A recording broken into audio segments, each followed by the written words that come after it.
Exploring the art of words, museums and English vocabulary. Hello, language enthusiasts! Today, we're setting off on a unique journey as we dive into travel-related vocabulary, specifically sightseeing, with an emphasis on the topic of museums. This video will equip you with the essential words and phrases you need to understand and talk about museums in English.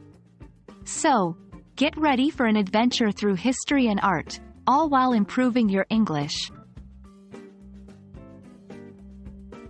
First things first, let's take a look at some key vocabulary related to museums.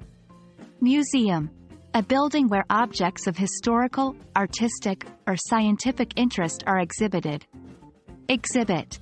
A public display of works of art or items of interest, held in an art gallery or museum or at a trade fair. Curator. A keeper or custodian of a museum or other collection. Gallery. A room or building for the display or sale of works of art. Artifacts. An object made by a human being, typically one of historical or cultural interest. Tour guide. A person employed to show tourists around sites of interest. Exhibition. A public display of works of art or other items of interest.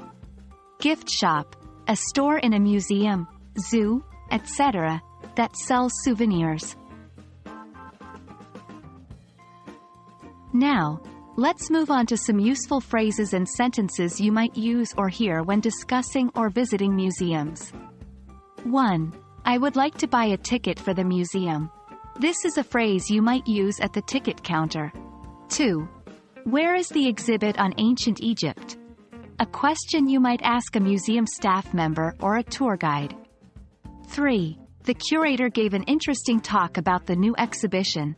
A sentence you could use to describe an event at the museum. 4. I bought a souvenir from the museum gift shop. A phrase to describe your shopping experience at the museum. 5. The gallery was filled with fascinating artifacts. A sentence to express your impression of a museum gallery. Finally, when you're exploring a museum, you might want to express your thoughts and impressions about what you see. Here are some phrases that might come in handy. This painting is very striking. The sculpture is quite abstract. This exhibit gives us a glimpse into the past. The artist's use of color is impressive. This artifact tells an intriguing story. That's a wrap, folks. Now you're well equipped with vocabulary and phrases to confidently talk about and explore museums in English. Remember, the more you practice, the more natural these words and sentences will become. So, don't hesitate to use them the next time you're discussing art, history, or planning a visit to a museum. We hope you found this video helpful, and as always, keep learning and exploring.